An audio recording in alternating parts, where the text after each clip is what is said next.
یہ بات ہے ایک آواز کی، اللہ اکبر۔ وہ آواز جو 1400 سال گزرنے کے بعد بھی دنیا کے ہر کونے میں ہر لمحے گونجتی رہتی ہے۔ یہ آواز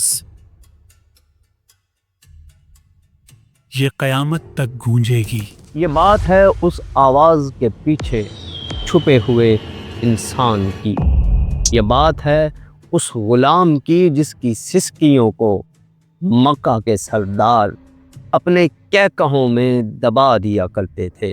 کہو کہاں ہے تمہارا وہ ایک خدا؟ کہو لات اور عزیہ ہی سب سے بڑے ہیں۔ اس کی سسکیاں سنوا نہیں کون سنے گا؟ یہ بات ہے بلال ابن رباح کی، غلام ابن غلام کی۔ بلال ابن رباح، اللہ نے تمہیں چن لیا ہے۔ سکولوں اور مدرسوں میں ہمیں یہ تو پڑھا اور سکھا دیا جاتا ہے کہ حضرت بلال پہلے مؤذن رسول تھے، لیکن یہ بہت کم بتایا جاتا ہے کہ وہ کون سے حالات تھے جن کی وجہ سے اللہ نے ایک غلام کو یہ مقام بخشا۔ He was the first mu'azzin. But do you know why God granted a slave this status? کیسے وہ شخص جس کا مالک اسے دیکھتے ہوئے کوئلوں پر لٹایا کرتا تھا سیدنا بلال کہلایا۔ ابو بکر ہمارے سردار ہیں اور انہوں نے ہمارے سردار کو آزاد کیا۔ اور کیوں جب قریش نے یہ مطالبہ کیا؟ اے محمد، ہم آپ کی بات کیسے سنیں جب آپ کے پاس یہ غریب اور غلام بیٹھے ہوتے ہیں؟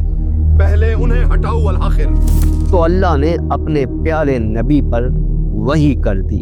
اللہ کا جواب آ گیا ہے۔ اور سب سے اہم 1400 سال پہلے نسل پرستی کو جڑ سے اکھاڑ دینے والا یہ واقعہ آج 21ویں صدی میں میری اور آپ کی زندگی میں کیا معنی رکھتا ہے، جانیں گے اس ویڈیو میں۔ آئے لوگوں، تم سب برابر ہو، کسی گورے کو کسی کالے پر یا کسی کالے کو کسی گورے پر کوئی فوقیت نہیں سوائے تقویٰ کے۔ اسکالرز کہتے ہیں کہ حضرت بلال رضی اللہ تعالی عنہ پیدائشی غلام نہیں تھے۔ نہیں، بلال پیدائشی غلام نہ تھے، ان کی والدہ حمامہ حبشہ کی شہزادی تھی۔ یہ بات اس وقت کی ہے جب یمن کے گورنر ابرہہ نے کعبہ کو گرانے کے لیے ہاتھیوں کا ایک بہت بڑا لشکر تیار کیا۔ ہم کعبہ کو گرا دیں گے، میرا لشکر اور میرے ہاتھی تیار کرو۔ اور اسی لشکر میں حضرت بلال رضی اللہ تعالی عنہ کی والدہ بھی شامل تھی۔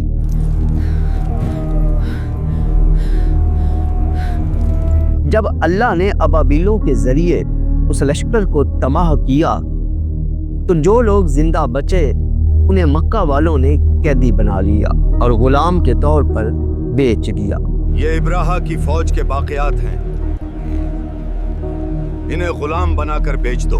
انہی قیدیوں میں بلال کی والدہ بھی شامل تھی جنہیں مکہ کے ایک سب سے ظالم اور امیر سردار امیہ بن خلف نے خرید لیا۔ یہ حبشی عورت، میں اسے خریدتا ہوں۔ مکہ کا قانون یہ تھا کہ غلام کے گھر پیدا ہونے والا بچہ بھی غلام ہوگا۔ اسی قانون کے تحت نبی اکرم صلی اللہ علیہ وآلہ وسلم کی پیدائش کے تقریباً 10 سال بعد حضرت بلال غلامی کی حالت میں پیدا ہوئے۔ میرا بیٹا، تم غلام پیدا ہوئے ہو لیکن تم غلام مرو گے نہیں۔ مکہ کا معاشرہ اس وقت غرور، بت پرستی اور نسل پرستی کا گڑھ بن چکا تھا۔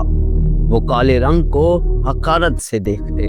یہ تھے مکہ کے وہ حالات جب مکہ کی گھاٹیوں میں ایک نئی آواز گونجی۔ Oh people, say Allah ilaha illallah and you will succeed. نبی اکرم محمد مصطفیٰ صلی اللہ علیہ وآلہ وسلم نے توحید کا پیغام بلند کر دیا۔ حضرت بلال جو اپنے مالک امیہ کی باتیں سنتے رہتے تھے، چھپ چھپ کر نبی کریم کی باتیں بھی سننے لگے۔ ان کا دل اس نئے پیغام کی طرف کھینچا چلا گیا۔ صرف ایک خدا، یہ سچ ہے۔ جب مکہ کے سرداروں نے دیکھا کہ ان کے اپنے غلام جیسے بلال اور معاشرے کے کمزور لوگ جیسے حضرت عمار اور حضرت خباب تیزی سے مسلمان ہو رہے ہیں، تو ان کا غرور اور تکبر بھڑک اٹھا۔ ہمارے غلام ہمارے ہی خلاف جا رہے ہیں، اس فتنے کو روکنا ہوگا۔ یہ کیا مذاق ہے؟ ہم قریش کے سردار اور یہ غلام اور غریب ایک ہی صف میں بیٹھے۔ پہلے ان کمتر لوگوں کو اپنی محفل سے نکال دیں، جب ہم آیا کریں تو یہ یہاں نظر نہ آئیں۔ وہ نبی کریم صلی اللہ علیہ وآلہ وسلم پر دباؤ ڈال رہے تھے کہ وہ اپنے غریب اور وفادار ساتھیوں کو خود سے دور کر دیں۔ یا رسول اللہ، ہم آپ کو کبھی نہیں چھوڑیں گے۔ اور جب ان لوگوں کا یہ تکبر، یہ طبقاتی نفرت اپنی حد سے پار ہو گئی، تب اللہ سبحانہ تعالی نے اپنے نبی پر وحی کر دی۔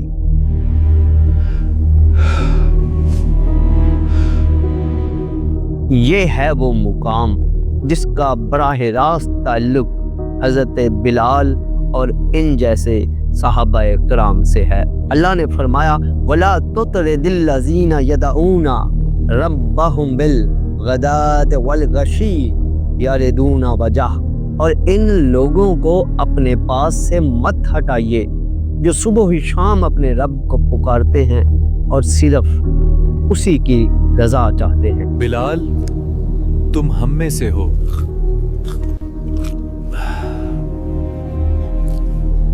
اللہ نے اپنے نبی کو حکم دیا کہ ان وفادار ساتھیوں کو کبھی خود سے دور نہ کریں، بھلے ہی مکہ کے سارے سردار آپ سے ناراض ہو جائیں۔ یہ تھا حضرت بلال کا مقام اللہ کی نظر میں۔ اس نے غلاموں کو ہم پر ترجیح دکا۔ اور جب امیہ بن خلف کو یہ معلوم ہوا کہ اس کا سب سے وفادار غلام بلال مسلمان ہو گیا ہے، تو وہ غصے سے پاگل ہو گیا۔ بلال میرا غلام، اس کی یہ ہمت! وہ حضرت بلال رضی اللہ تعالی عنہ کو مکہ کی تپتی ہوئی ریت پر عین دوپہر کے وقت لٹا دیتا۔ لٹا دو اسے، آج اس کا سورج اس کا خدا بنے گا۔ جب ریت اور پتھر انگاروں کی طرح دہک رہے ہوتے تو وہ ان کے سینے پر ایک بھاری پتھر رکھ دیتا۔ مر جاؤ گے بلال، باز آ جاؤ محمد کے دین سے، کہو لات اور عزیہ بڑے ہیں۔ وہ انہیں لوہے کی گرم زدہ پہنا کر دھوپ میں کھڑا کر دیتا، مکہ کے لڑکوں کے حوالے کر دیتا کہ وہ انہیں گلیوں میں گھسیٹے۔ دیکھو اس پاگل غلام کو،